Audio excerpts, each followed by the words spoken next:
歡迎返嚟，我哋今日會睇一啲數據，Cam 喺香港同埋全球有幾普遍。呢啲數字咧可以幫你了解你唔係一個人㗎，但係同時我哋都要再講一次，普遍唔等於冇害。了解現實情況係做知情選擇嘅一部分。我哋不如睇下全球嘅情況啊。英國喺 Cam 研究比較多嘅地方，根據研究，大概2至3成嘅男同志表示過去1年有參加過 Cam。喺倫敦呢個大城市，比例可能更加高。澳洲嘅數據都類似嘅，研究顯示大概1/4嘅同志男性咧，過去1年有用過藥物去配合性行為。美國嘅情況都差唔多，大城市嘅同志社群入邊 ，Cam-sex 即係 Cam 都係一個顯著嘅現象。亞洲地區嘅數據係比較少嘅，但係有啲研究顯示咧 Cam 喺亞洲嘅同志社群都係存在，而且有上升嘅趨勢。呢啲數據話俾我哋知 Cam 係一個全球現象，唔係淨係得香港先有。咁樣香港呢？香港嘅正式研究數據比較有限，因為呢個話題敏感而又涉及違法行為，好多人都唔會講真話。但如果我哋睇睇一啲性健康機構嘅調查同啲前線嘅經驗啦，我哋估計喺香港嘅 GBMSM 社群裏面，大概都有1至2成嘅人咧係曾經參加過 Cam， 用過至少1次 Cam 嘅藥物㗎。喺某啲嘅圈子入邊，比例會比較高。譬如你經常用 Apps 嘅話，你可能會成日都會聽到成日都有人喺度揾緊 BBCF。呢個可能係因為你個圈子裏面咧你見得多，因為你喺裏面多，但係又唔代表係大多數嚟㗎。Cam 都唔係罕見嘅現象。近年嚟，前線機構反映 Cam 有上升嘅趨勢，尤其係年輕人嘅群組。尤其是喺 HIV 嘅性健康服務當中裏面見到咧 Cam 相關嘅個案比例都係有上升㗎。睇完呢啲嘅數字，你可能有幾個反應。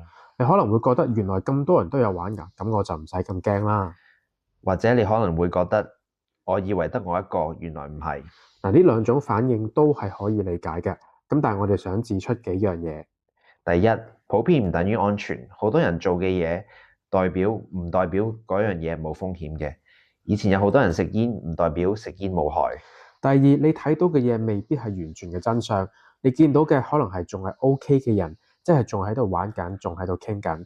出咗事嘅人、離開咗嘅人，甚至唔喺度嘅人，你都唔會見到佢哋。呢啲叫做幸存者嘅偏差。第三，每個人嘅情況都唔同，有啲人可能玩幾次都冇事，但有啲可能玩1次就會出現問題。你唔知自己係邊一種。數據話俾我哋聽咧，呢個現象其實有幾普遍，但冇話俾我哋聽咧呢樣嘢究竟係咪 OK？普遍同埋 O 唔 OK 係兩樣嘢嚟嘅。你可能會問，點解 Cam 主要係男性社群出現呢？嗱，呢個問題都冇一個簡單嘅答案，咁但係咧有幾個因素都可能同佢有關嘅。第一係少數壓力，作為性小眾，好多人長期承受住社會嘅歧視，要隱藏身份，內化咗恐懼同埋一啲壓力，都需要有出口嘅。第二就係個社群文化啦，同志社群裏面咧性文化相對開放㗎 ，Apps 的確令人哋容易去揾人，派對文化都係存在嘅。喺呢啲環境嘅前設底下咧 Cam 往往就更加容易傳播啦。第三係性嘅角色，對於男性嚟講，性能力、持久力可能係一個自我價值嘅一部分。Cam 可以令人覺得自己更加勁。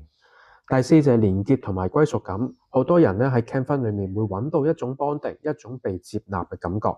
呢個可能係佢哋喺其他地方都未必揾到嘅。呢啲因素加埋，令到 Cam 喺我哋嘅社群特別流行，但係流行唔代表必然你仲有選擇。今日我哋睇咗 Cam 喺全球同香港嘅普遍程度，同埋點解佢喺 GBMSM 社群當中特別常見。重點係你唔係一個人，但係普遍唔等於安全。數據背後有好多你睇唔到嘅傷害。下一堂我哋會深入探討點解人會選擇玩 Cam，背後究竟有咩需要，有咩動機。我哋下一堂見。練習1.4，數據反思。諗一諗，你對啱啱嗰啲數據有啲咩反應？第一部分，我嘅反應。睇完呢啲數據，我嘅反應係：第一，原來咁普遍，我以為得我一個；第二，咁多人又都玩，咁應該冇咁大問題。第三，數字幾驚人。第四，我冇乜感覺。第五，或者係其他。第二部分，僥倖者偏差。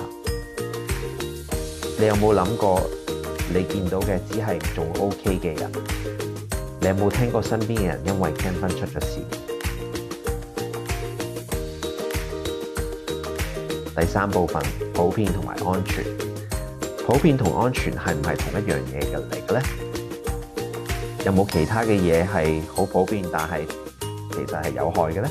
譬如食煙、飲酒過量。好，我哋反思完之後就去下一集。